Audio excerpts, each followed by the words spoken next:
So we- so if you heard that, we are now officially being recorded. Okay, so we have been talking about for the past few weeks. We have been talking about intimacy, and we're talking about intimacy in the area of marriage. But this intimacy is also true no matter what type of relationship that you are involved in. First thing that we did is we talked to you about leaving and cleaving. In Genesis, the scripture tells us if a man should leave his mother and father and cleave to him another, they shall no longer be two, they shall be one. And so in developing this intimacy, one of the first things that had to occur is we had to learn to leave. We needed to leave those most important relationships, those earthly relationships, that relationship between our parents, moving from that area of cultural comfortableness. Okay, and what I mean by that is that we get comfortable in what we were raised in. Even when what we were raised in is uncomfortable, we're comfortable in that uncomfortableness. So we have to learn how to break those relationships. Not to the point that we don't have anything to do with people. That's not what we're talking about. We're talking about breaking their priority, because when we are children, the priority is to love our parents. Okay, they're that earthly first place of love. When we get married, they're no longer in that first place of love. It doesn't mean that we don't love them, but it does mean that we don't love them more than we do our spouse. And truthfully, that is not even a comparative type relationship. The love that I have for my parents and the love that I have for my spouse, they're in different categories, and they should not be in competition with each other. Spouses shouldn't have to prove that they love their spouse more than they do their parent, because they're not comparative. The same thing is true when it comes to children. Children should not come before our spouses. However, that doesn't mean we don't love our children, but it does mean that our children are in a different category. And again, that should not even be a comparative thing, the love for a child and the love of a spouse. Two total different types of love. In the Greek language, they have different words for the word love. And in the English language, we have only this one word, love. And so because we use it that way, then we cannot always make the kind of distinction. For example, there is the word filio, which means a friendship type love. Okay, I can be friends with someone and I say I love them, but I'm talking about from the perspective of friend. Then we have the word eros, and the word eros is the type of love that a man has for his wife. Filio is more of the love that we have for our parents, for our children, for our friends. Eros is the type of love that we have for our spouse. And then there is the agape love, which is the sacrificial kind of love, the highest form of love, and that's the love that God has for us. And we learn how to agape our children, we learn how to agape our spouse, we learn how to agape other people in relationships. So again, just to remind you that those are different types of relationships. So we gotta break. We've got to do some leaving. And then the second part of intimacy is that we've got to learn how to cleave. Cleaving is where we become one, where we get some people don't like this term, but this is really the biblical term. This is where we get stuck with each other. All right. This is where we do the twining. This is where the cords become one. The strands of the cord become just one cord because we are tangled up with each other. We are connected to each other. And so that is the second part of intimacy. And then the third part of intimacy, which is where we are now, is where we're talking about forgiveness. And so if we're going to experience intimacy, then one of the things that we have to learn is we have to learn how to forgive each other. Because the reality is we are broken creatures. And because we are broken creatures, then we're going to make mistakes. We're going to unintentionally hurt each other. We're going to sometime intentionally, sometime unintentionally, we're going to offend each other. And so what we have to do is we have to learn how to forgive. Part of being loved is being hurt. And in every relationship, I can guarantee you, at some point, you're going to hurt each other. Again, whether intentionally or unintentional, you're going to create pain for each other. But that's part of the growing process. No woman have a baby without going through some type of labor pain. But once that child is born, then the pain was well worth it. The same thing is true in our intimacy. Going through the pain of loving each other and learning how to love each other and forgiving each other and all of those things that come with relationship, it makes it better in the long run. And so again, I want you to think about this, that when you talk about marriage, you're not talking about an event. Okay, what you're talking about is a process. Weddings are events. A honeymoon is an event. A marriage is a lifetime process. You're going to be working on marriage when you end the honeymoon. Okay, and I think that that's important for us to pay note to that. That when you come off the honeymoon, you're going to start working on the marriage. Now, for some people, they come off the honeymoon on the honeymoon, because I know people who've gotten into it on the honeymoon. And so what I'm saying to you is, once you start being real with each other, once you start being open and being honest, then you have to, at that point, start working on the marriage, and you continue to do so. And you'll continue to do so for the rest of your married life. My wife and I, we've been together for 41 years. We've been together for 41 years. And I need about 20 more years and I'll have her good and broke in. Right now, she's still a little rebellious. She'll kind of, yeah, give me that little look like she just did then.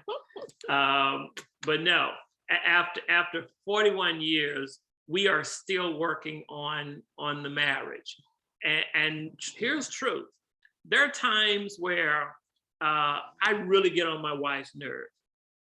See, you all see me as Dr. Hegman. That is not how she sees me. I have to remind her every now and then, I'm Dr. Hegman. I am Pastor Douglas Chapel Missionary Baptist Church. You are my member. You're supposed to do what I tell you to do and be glad about it. And she's just like, yeah, right, whatever. No, she's not impressed with titles and all that kind of stuff. I'm her husband. And we respect each other as Christians. We respect each other as children of God. But we're buddies, and we like being with each other and all that kind of stuff. But we're still working on this thing called marriage. And there are times where I will hurt her. unintentionally. I think the other night she came to me and she looked at me like, I can't believe you're bringing it up. I'm not going to tell them the specifics.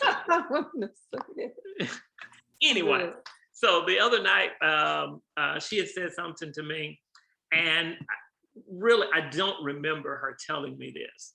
And she was like, you know, I told you this, and you know, you really need to go with me in prayer on this. And I was like, you know, I just don't remember it. I really, really didn't remember it. And so I said something to her, like, well, it doesn't matter.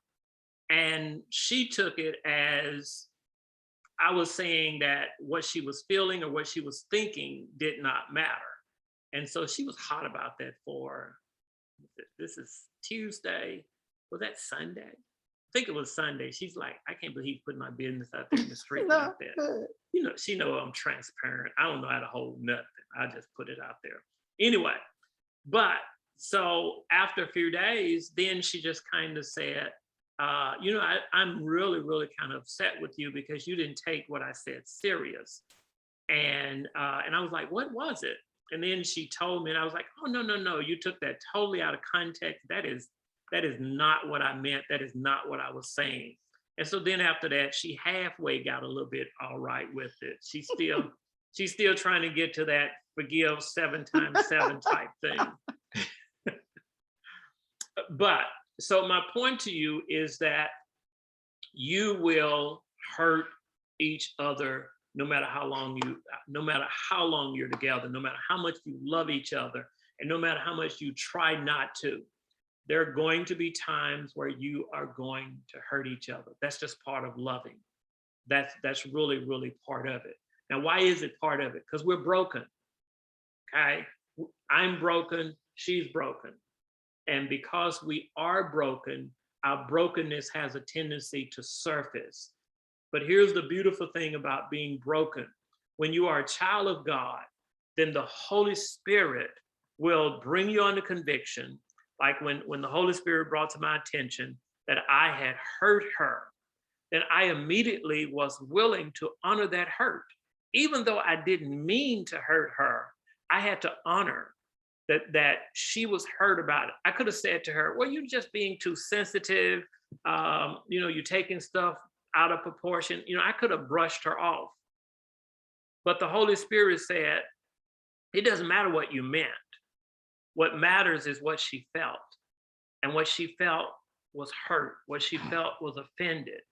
And so now I have the responsibility to seek reconciliation. And the way to start with that is to acknowledge, not I was wrong, but start with acknowledging her feelings, that her feelings are valid feelings because they're hers. And now I need to try and bring some clarification as to what I meant, not because I'm trying to defend or deflect, but because bringing clarity to her will bring reconciliation. And that's the whole objective, and that's the responsibility that I have at that particular time. Okay, so, you know, that's what we're basically dealing with. We're talking about forgiveness. We need forgiveness because we are the byproducts of Adam and Eve's sin in the Garden of Eden.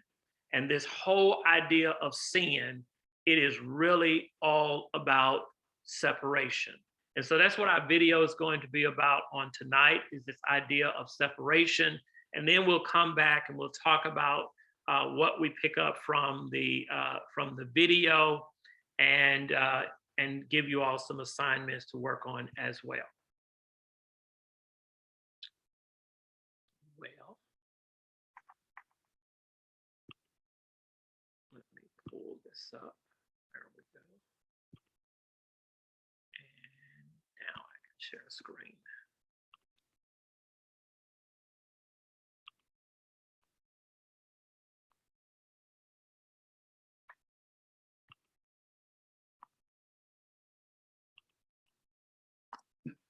About my pride and my selfishness, and that probably shows up in marriage or child rearing more than any other place.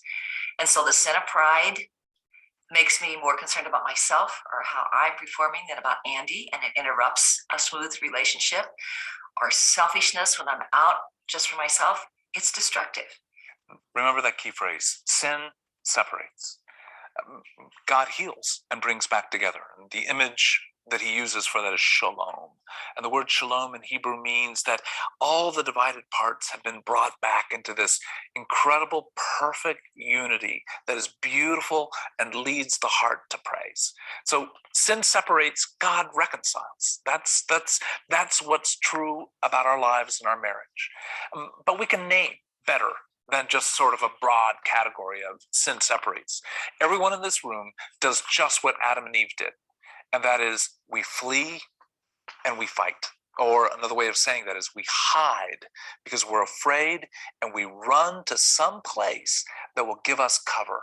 And one of the questions that you're going to be asking over this week is, where do I hide from my wife, from my husband? How do I hide? How do I find a way to escape their eyes? Because to be seen is to be exposed. And to be exposed is to feel, bluntly put, naked. And none of us want to feel that kind of raw desperation. So one of the questions you need to be asking is, where do you run from reality? And we can run to food, we can run to TV, we can run to busyness, we can run to sweeping out our home 4 times during a week in order to escape the things that are inside of us that we don't want to name.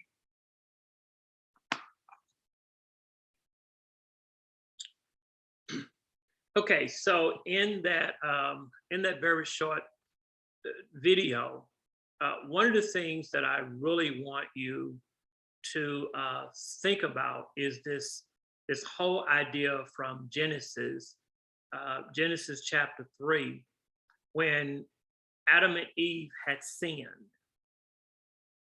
The Bible teaches us that one of the first things that they did is they made fig leaves to hide their nakedness, not so much from God, but from each other. Now, remember, before the fall, the Bible said that Adam and Eve were naked and they were not ashamed. I want you to hear that. Adam and Eve were naked, but they were not ashamed. Here's what that meant. It meant that Adam knew everything there was to know about Eve, and Eve knew everything there was about Adam. And Adam was not ashamed for Eve to know everything. And Eve was not ashamed for Adam to know everything. So they knew everything there was to know about each other, and they were not ashamed. That's what naked means. There was nothing uncovered. Okay, there was nothing covered. Everything was uncovered. Everything was transparent. Adam was absolutely transparent with Eve, and Eve was absolutely transparent with Adam. But when sin came in, here's what sin did. Sin made them ashamed. And so watch what they did. They camouflaged. They hid. They were ashamed.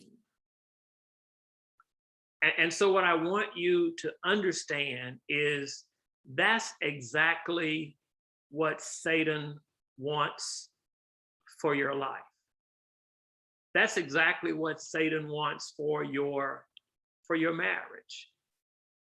Satan's desire for your marriage is that you have this wall between you and your wife. And this wall is a wall that is composed of all of these secrets, all of these things in your closet that your spouse has not been allowed to enter into. I want you to hear that. that what Satan has done is Satan has said, I have done some things in your life way before you met your spouse. And these things are so terrible. These things are so horrible. There are some things about your character. There are some things about your history. There are some things about your childhood. There are some things about your exposure.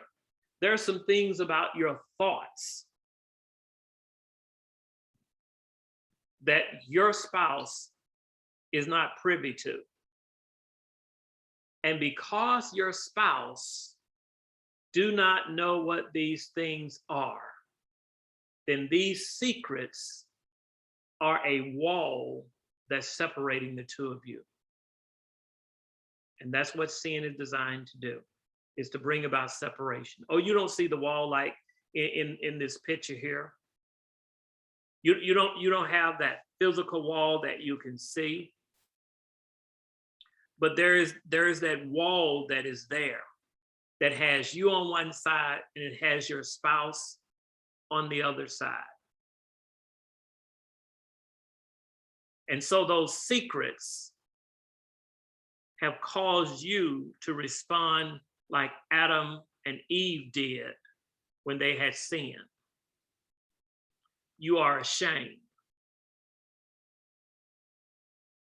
And because you are filled with so much shame, then you hide from your spouse. You flee from your spouse. And your spouse don't know why.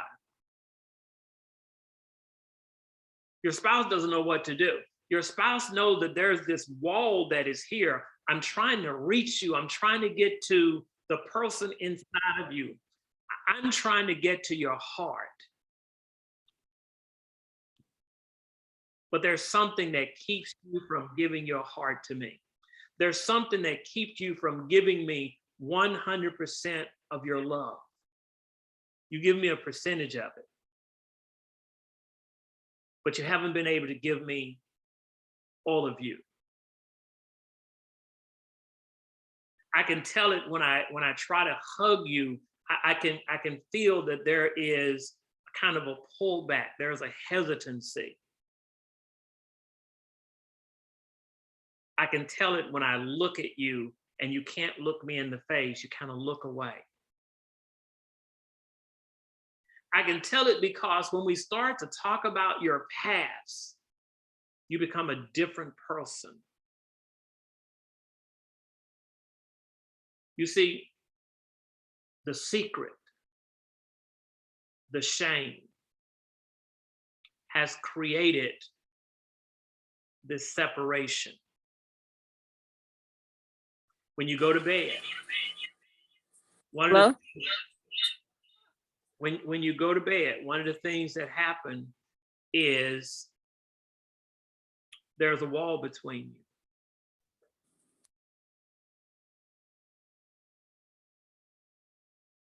When you are trying to be intimate, there's a wall between you. There's all this shame. There's all this guilt. There are all these secrets.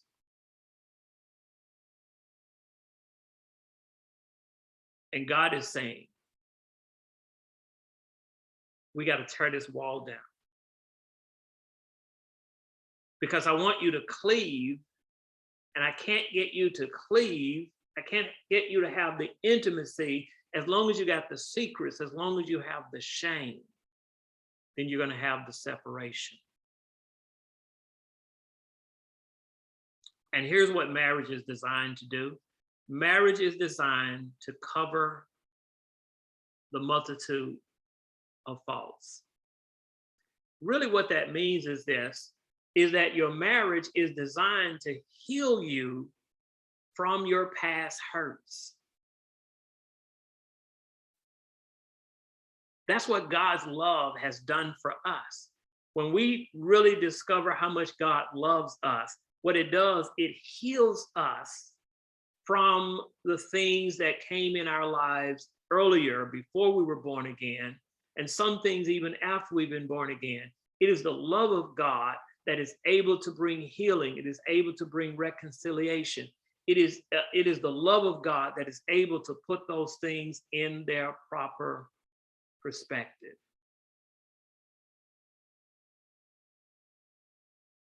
And so you in your marriage have got to work in order to remove the secrets, in order to remove the shame, and in order to remove the separation. And let me just be truthful to each and every last one of us. Everybody, the husband and the wife, both of you want the secrets gone, but you're afraid. You're living in fear.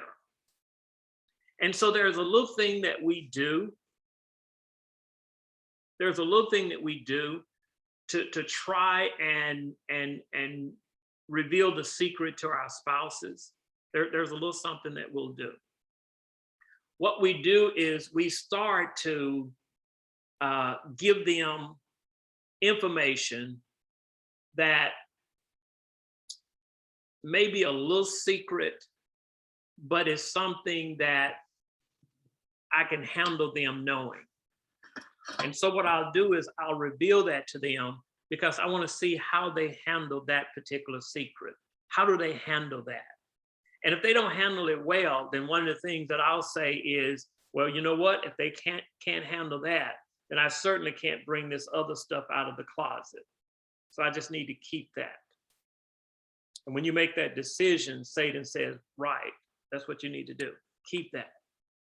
Because here's what's happening. I still got that wall. I still got that secret. I still got that shame. And I still got that separation.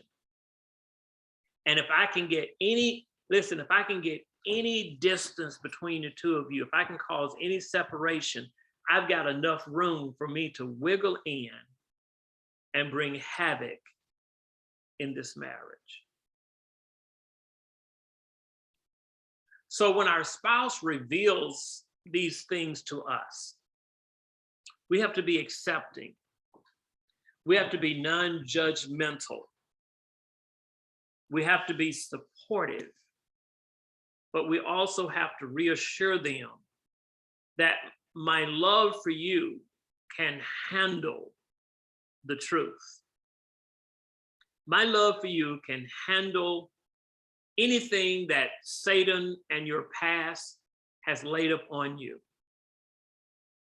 Because I love you for who you are now, not for what you have experienced and not what has been traumatized in your life. Now, let me tell you, truth be told, we could sit down all night and compare who was worse, who had the worst childhood, who had the worst personality, who had the worst abusiveness to them, who had the worst this and the worst that. Because Paul said that we have all been chief among sinners. And that's what we have to remember, that I'm also married to someone who was broken like me. And therefore, they will be able to identify with my brokenness. So as we're working towards that goal of trying to move the secrets and move the shame and move the separation, I want to give you some little techniques that you can work on tonight, work on for the next week. These are just some things for you to practice.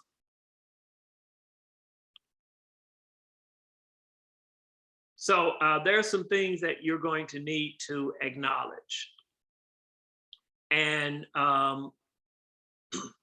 so first of all, what I want you to do, and this is for the husband and the wife, each one of you have to do this, because each one of us, we have some shame and we have some secrets and we have some stuff that separates us. So each one of us have to do this, all right?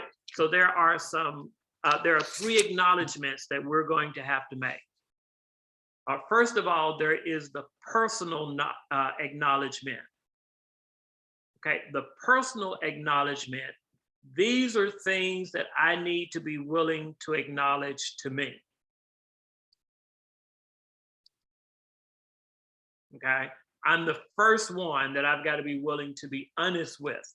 I'm the first one that I need to allow to go into that closet, no matter how nasty it is, no matter how painful it is.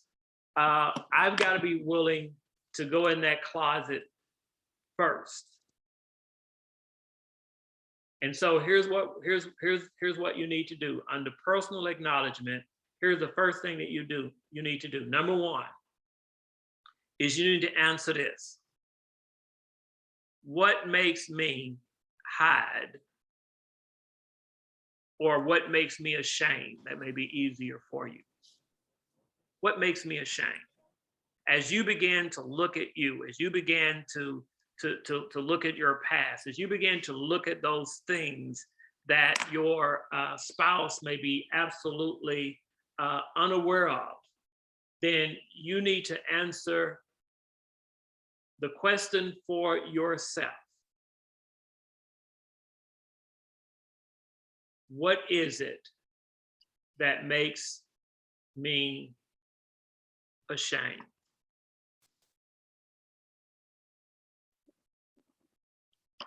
And I can assure you, if it makes you ashamed, it makes you hide.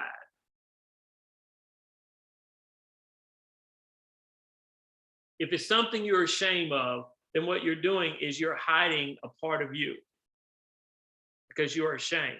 And you're not showing your spouse that, you're not showing others that. So that means that you're hiding. And let me tell you, when you do that, you're playing right in the hands of Satan. One of the things that Satan loves for us to have are secrets. Because when you have secrets, you know what Satan is able to do? He's able to control you. And this is how he controls you. If you don't do what I want you to do, I'm going to reveal it. So I need you to do this, and I need you to do that, and I need you to respond this way, and I need you to manipulate this way, and I need you to, to do all of these things that I want you to do in order for you to keep that secret. And so you're always living on pins and needles, wondering, when will my secret be revealed?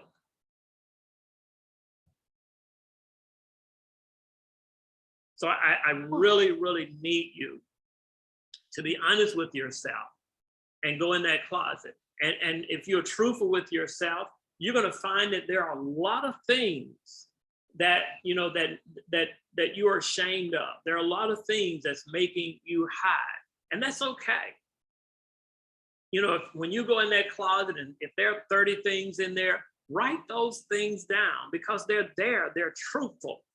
And it's something very powerful about you actually writing it.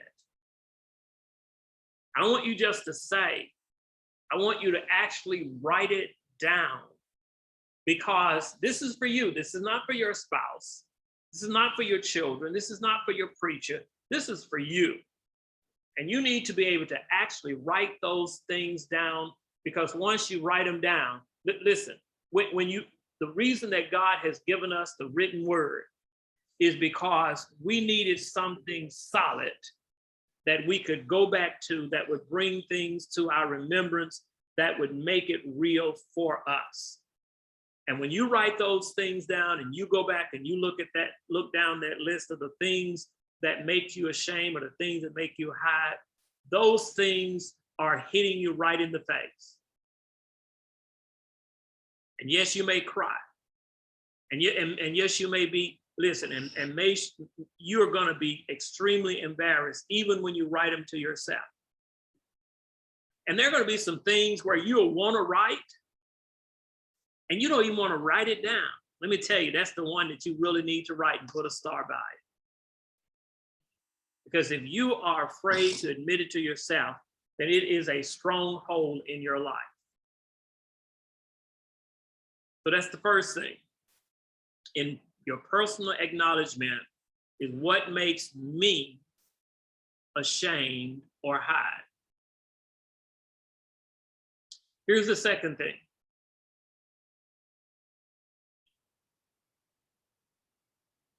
Answer this for yourself under personal acknowledgement. What is a secret I don't want anyone else to know? What is a secret that I don't want anyone else to know? You know it. Now you just need to write it down. And yes, there may be secrets. And yes, you need to write them down. Because these things, listen, these things that you're referring to as secrets, these things are realities of your life. This is part of your history. This is the truth of your life, good, bad, ugly, indifferent. But it is what it is. In Psalms 32, those of you who are joining me each morning would wake up with Pastor. The other week, I taught on Psalms 32, and David had an affair with Bathsheba. He had committed adultery with Bathsheba and had her husband killed to try and hide her pregnancy. And it looked like he had gotten away with it. But for one whole year, David kept this secret in his heart. He was so ashamed of it, and he was afraid that somebody was going to know. And it played havoc in his life for one full year. David said he was emotionally sick, he was spiritually sick, he was physically sick. David said that nothing in his life gave him real joy because of that secret. And he was always wondering, when is it going to be found out? So I'm saying to you, you need to just write it down. Okay, so the first thing you want to do is you want to do a personal acknowledgement. What is it that makes me ashamed? What is the secret I don't want anyone else to know? Now, the second acknowledgement is God acknowledgement. There are some things you need to acknowledge to God.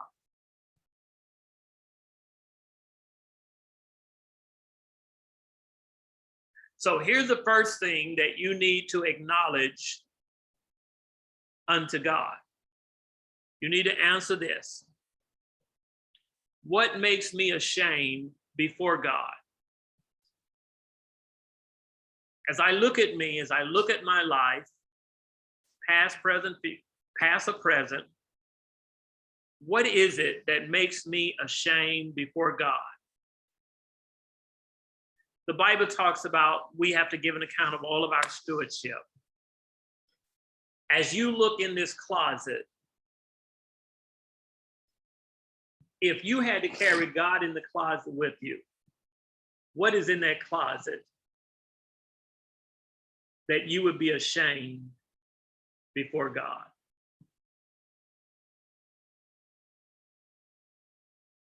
Now, let me tell you all a little secret. He knows everything that's in the closet. He saw you when you put it in the closet.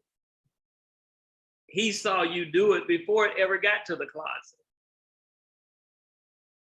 And yet at the same time, even though intellectually we know that God is all-knowing, yet there are some things in our closet that we're really not even willing to talk to God about because we're so ashamed of them. And here's what God is saying. Trust my love. Trust my love.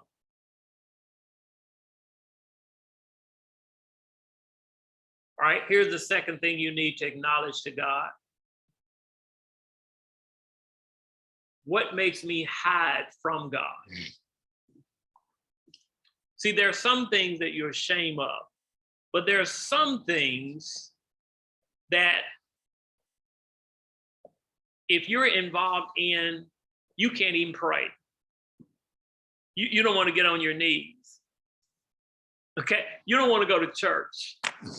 You don't want to stand, you don't want to stand in the presence of God. When you begin to think about it, you don't even want to think about it and God in the same conversation because you're fleeing from him, you're running from him. So what is it that makes me hide from God?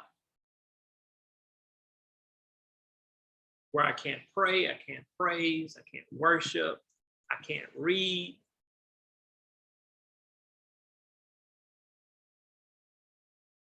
So you're doing a personal acknowledgement, then you're doing a God acknowledgement, and then here's the third acknowledgement,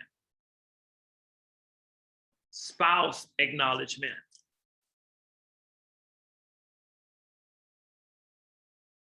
So here's some things that I need you to acknowledge when it comes to your spouse. These are questions that you need to answer when it comes to the acknowledgement concerning your spouse. First thing you need to answer is this: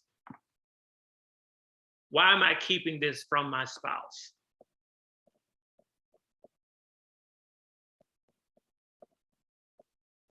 So you need to be able to answer in your own words, in your own heart, why it is that you're keeping this from your spouse.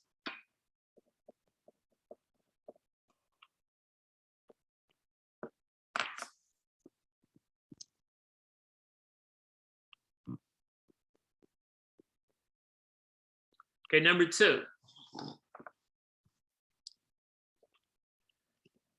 As you're doing your spouse acknowledgement,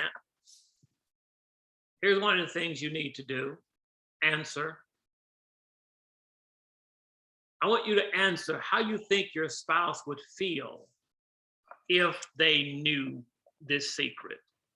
How do you think your spouse would feel about you if they knew this secret?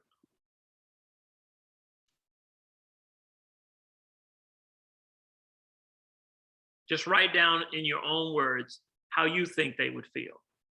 How do you think they would feel about you if they knew this secret?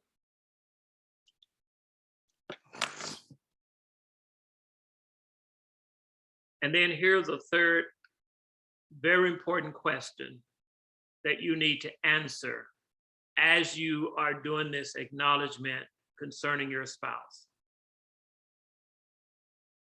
Here it is.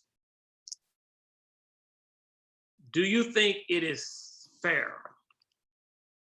Do you think it is fair to your spouse for you to make the decision for them as to how they will feel about your secret?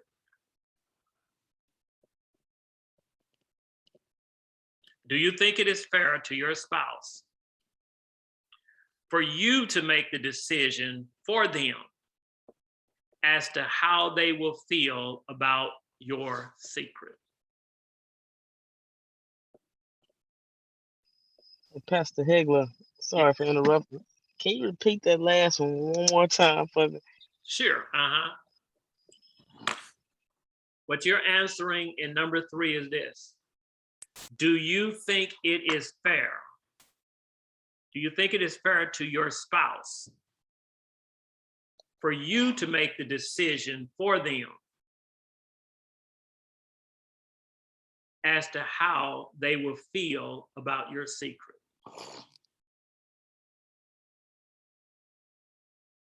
Do you think it is fair to your spouse for you to make the decision for them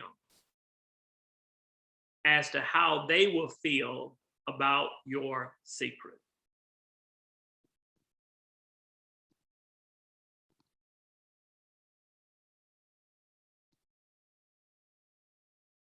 Now, in these 3 acknowledgements, personal acknowledgement where you're talking to yourself,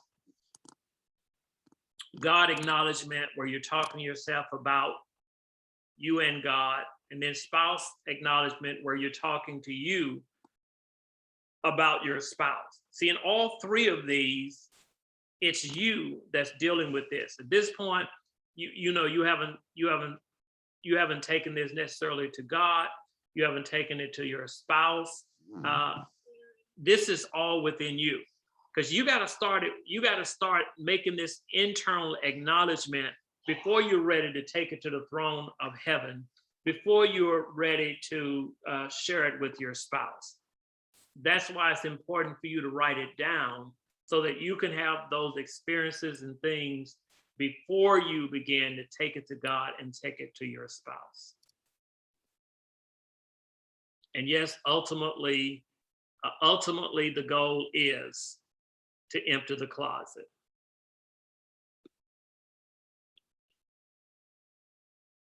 Okay, so that's kind of where I wanted to go with you on tonight, as we start talking about this whole idea about being ashamed, this whole idea about hiding from each other.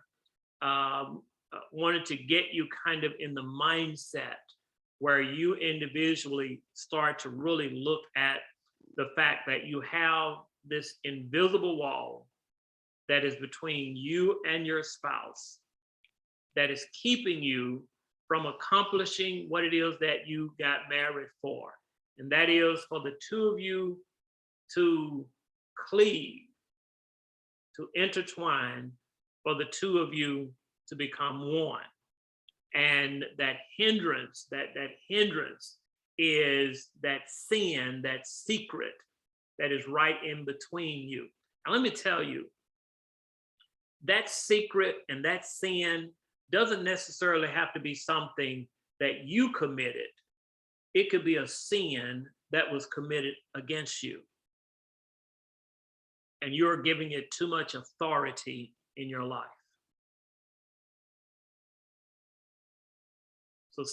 So the sin doesn't have to necessarily be something that you yourself actually did. It could be something that was done to you. And so I want you to put that in perspective as you start to empty that closet. All right. So are there any questions? Any questions from those of you that's in the Zoom room at this point? Any questions?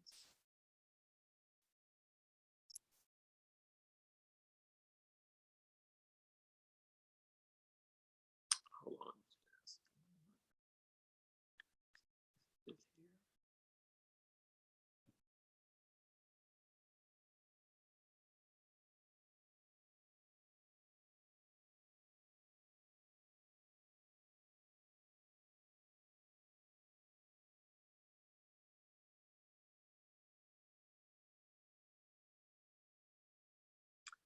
Okay.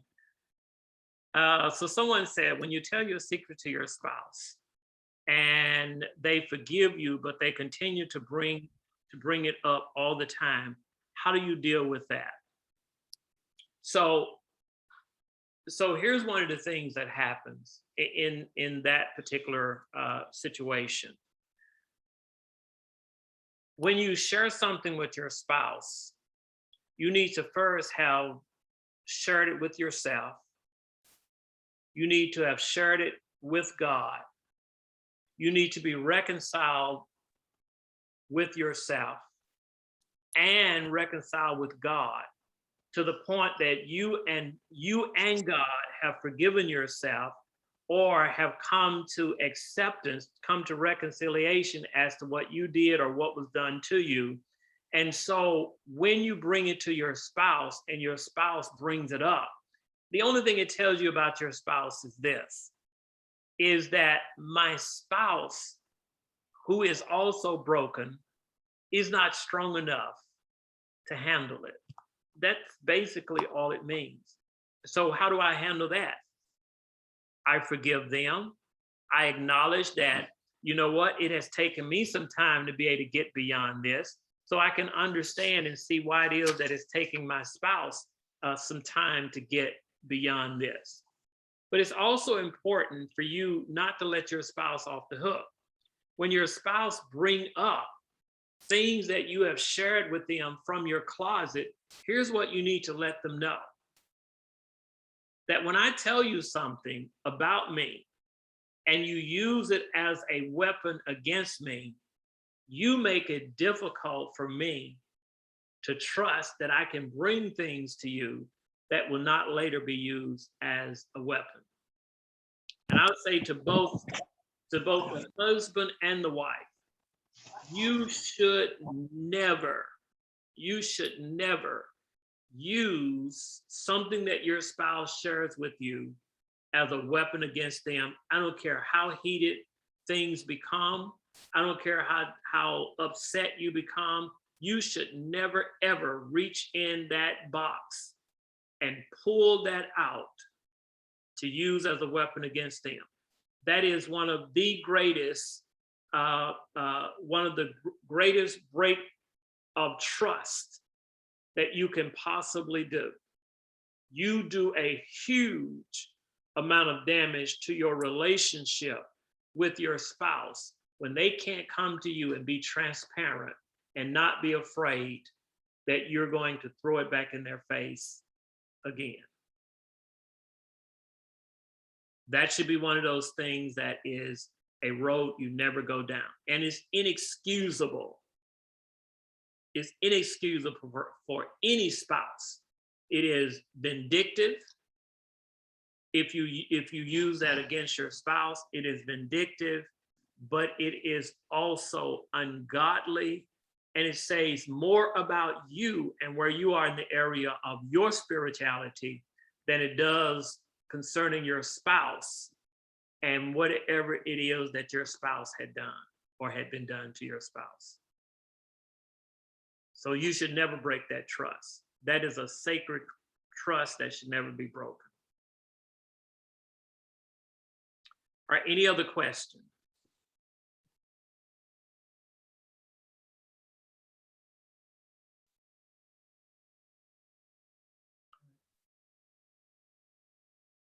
Well, all right, guys.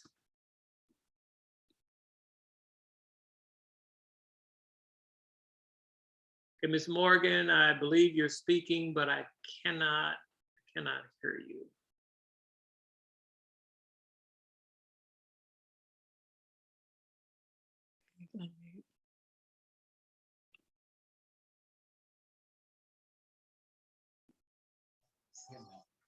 Can you hear me now? I can hear you now, yes. Okay, what do you do when you need to talk to your spouse and they won't listen? How you go about that? So that's like a real general question that I don't want to give a general answer to. And let me tell you why I say it's a real general question. Uh-huh. If you say, what if I want to talk to my spouse and they don't want to listen? Uh-huh. That's saying I want to talk to my spouse in general and I'm trying to talk to them and they won't listen, or I wanted to talk to my spouse about something specific about me or about marriage and they don't want to listen. Which one of those? In general. Well, if it's in general, let's say, for example, it's the wife who wants to talk to the husband. Uh-huh. Okay. Women are more vocal. And so when a woman is nervous or when she's fearful or when there's a problem, what women want to do is they want to talk about it. Mm-hmm. They feel more comfortable when they're talking about it. Men, when there's a problem, men don't want to talk about it. They want to think about it. And so what they want to do is they want to think about it, solve the problem in their head. Then once they have a solution, then they want to go to the wife and tell her, here's what we need to do. So from a man's perspective, it's a waste of time and energy to talk about something that you don't have a solution to. He can't think when he's talking.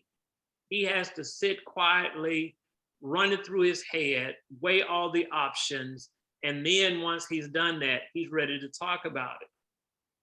When a woman has a problem, if she's not talking about it, she can't think. Talking helps her think about it. Right. So she becomes more comfortable when she's talking, and she doesn't she doesn't see her talking as the solution. She sees her talking as a path to the solution. Okay. And so for the woman, she believes if you're not talking, then you're not working towards the problem.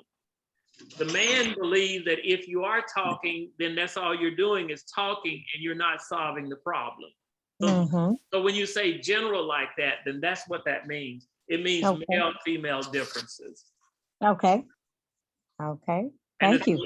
And the solution to that is the man got to say, okay, you know what? I'm gonna let her talk because I know she needs to do so. I'm just gonna learn that I can't give an answer right now. I'm just gonna listen and listen because she's really not even looking for an answer. She's trying to talk her way through it. And then the woman has got to learn that it's not that he doesn't want to talk about it. He doesn't know what to say at this point. So I got to give him some space for him to think it through. And then he'll come to me and we'll be able to talk about it. So it's balancing it. Okay. All Okay? right. Thank you. You're more than welcome. More than welcome. Anyone else?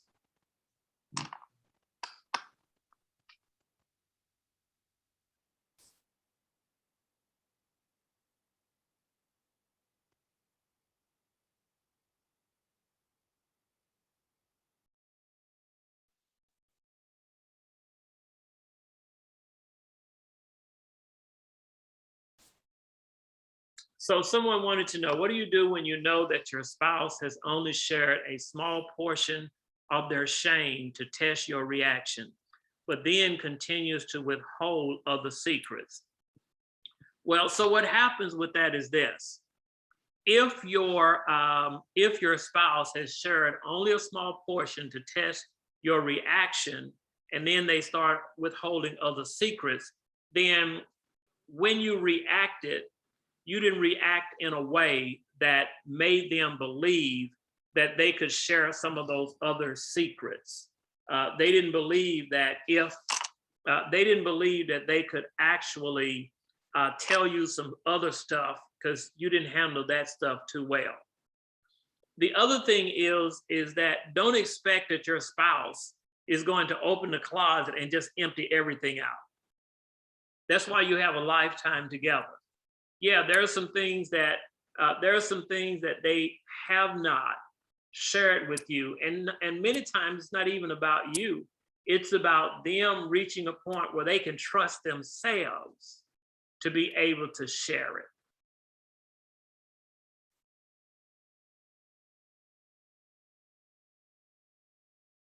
Okay, it says essentially, even after you forgave them and stuck with them for the test portion, they still don't trust that you can forgive the rest.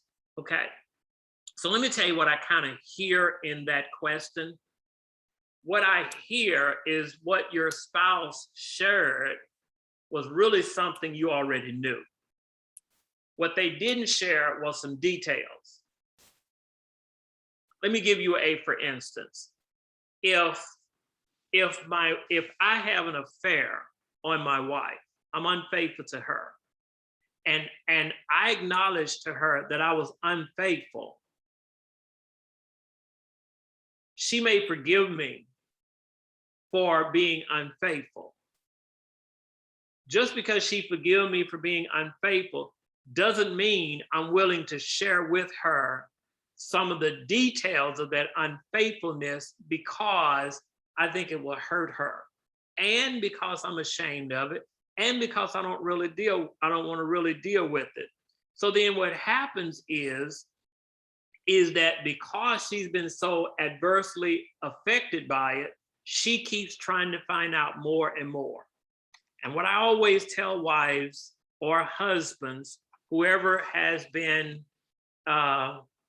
whoever has been unfaithful, and whoever has been their spouse has been unfaithful to them, this is what I tell them. To the person who received the wrong, don't ask for stuff that you can't handle. And when you start getting into those details, you start getting into some areas that's really not healthy for you. If your spouse committed adultery, if your spouse was unfaithful, you do not need all of the details. It is not healthy for you to know all those details, because what's going to happen is you're going to start to visualize what took place, and it's going to be extremely difficult for you to get that out of the bedroom, get it out of your relationship with your spouse. The more details you get, the more difficult it's going to be for you to be able to move on. So that's one of the things. Don't dig for that. And Satan wants you to have all the details, okay? Because he knows the trauma that it's going to bring in your life. So I know the temptation is there. I know the curiosity is there. I know the comparability. I know you're going to have questions that you want to have answered. And so that's why you're digging and asking, and it keeps resurrecting in your mind and all of that kind of stuff. But I can guarantee you, it is a ploy of the devil to give you some information that you do not need to know. So don't dig into that stuff. That's number one. Number two, here's what you need to know. Your spouse who was unfaithful is trying to stay as far away from that subject as possible, because they know they were wrong. And they know the havoc that it has brought into this relationship. And so they don't want to deal with it. They want to just stay away from that subject as much as possible. Now, to the person who was unfaithful, here's what you need to know. The trauma that you're experiencing and the questioning that you're getting and the distrust that you're experiencing, that's called the consequences of bad decision making. Your spouse is supposed to be suspicious. Your spouse is supposed to not trust you.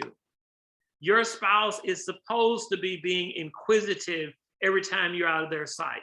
That is the consequence. That is the consequence of making that bad decision. But here's the other thing you need to know. Those questions are called accountability. And you need your spouse putting those questions out there to you and making you give an account of what you're doing, because here's what it does. It keeps you on your toes. And you have already shown that there is some weakness, that Satan can bring some things into your life that can wreak havoc. And if you don't stay on your toes, then you can fall prey again. And so now what you need to be doing is actually giving your spouse the permission to hold you accountable, because that's how you start to get to trusting each other. That's how you get beyond the adultery that took place.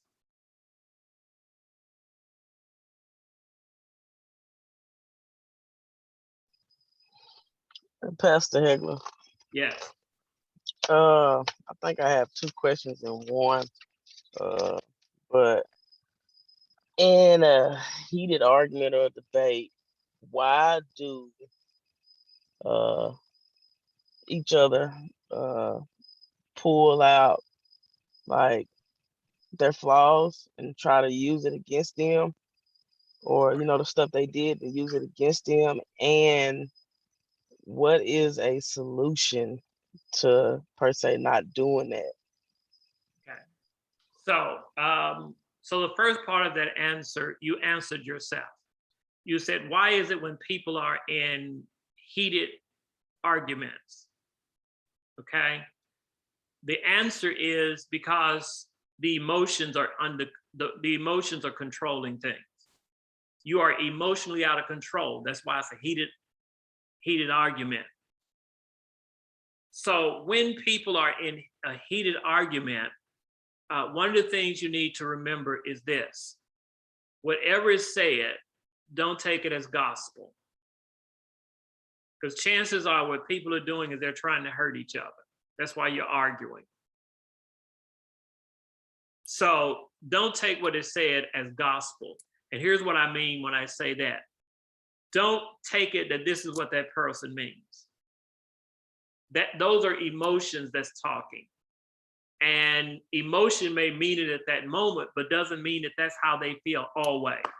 That's just how they are at that particular moment. So when you're in these heated arguments, when you're in these emotional states, you got to remember we're being emotional. And when you're emotional, you say and do things that's out of character.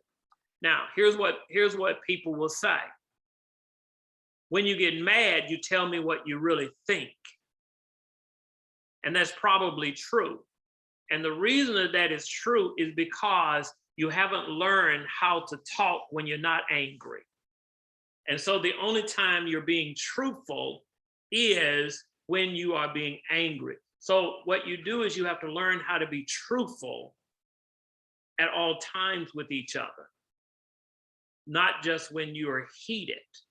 Because here's what happens. When I speak truth in anger, and when I speak hurt in anger, you can't tell the difference. And so that creates havoc in your relationship. So what you have to do is you have to practice learning how to speak truth when you're not angry. All right? Great questions, Yes. guys. Great questions. Got one more, Pastor Hegler, if you don't mind. Sure. Also too, when I'm gonna use me for example, when me and my wife, have a debate or argument, something that she says to me, whether it's right or wrong, I get real defensive about it. And I'm trying to figure out like another method of me, or why do I do that? You get defensive because you are very domineering. I mean, you are. You're very chauvinistic. I wish I could dress it up for you, but that's that's just the truth. Your mindset is ever since from the first time you got on, your mindset has been that you the man, you're supposed to be able to tell her, and she's supposed to just be able to hush and do what you say do. Yes. Now that may work well in the cowboy movies, but in 21st century, these women are not gonna put up with that foolishness. I'm just telling you, up front. You're gonna spend a lot of nights in the doghouse. You're gonna spend a lot of time really finding out that doesn't work with women. It doesn't. That macho, I'm the man, and you just have the babies and keep the house clean and do what I say do and don't question me.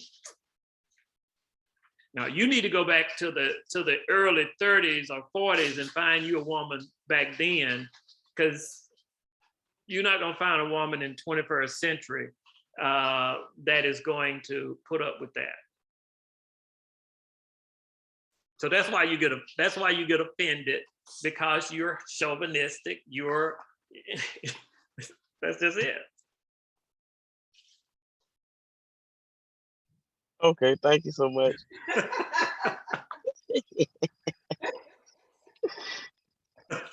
Okay, anyone else want the truth? Okay, guys, thank you all for being patient. I know that I have really carried you all way over on tonight. Again, this recording is going to be available on YouTube, and we're going to download it. I see somebody has unmuted. Did you have something before we close out?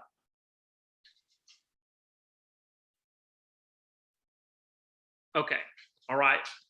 Okay, then, so we're going to close out with the word of prayer. Let's just go before the Lord. Father, thank you again for our simple time on tonight. We thank you for each of the couples collectively and individually.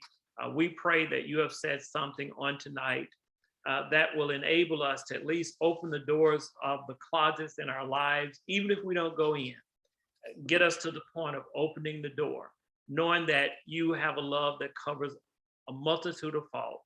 And we've got to learn how to trust and work with each other, even in the midst of all of our brokenness. Again, Lord, we love you. We thank you. We strive to be one and not divided by secrets, by shame, or by sin. In Christ's name, we ask these and all blessings. Amen. All right, guys, you all be blessed.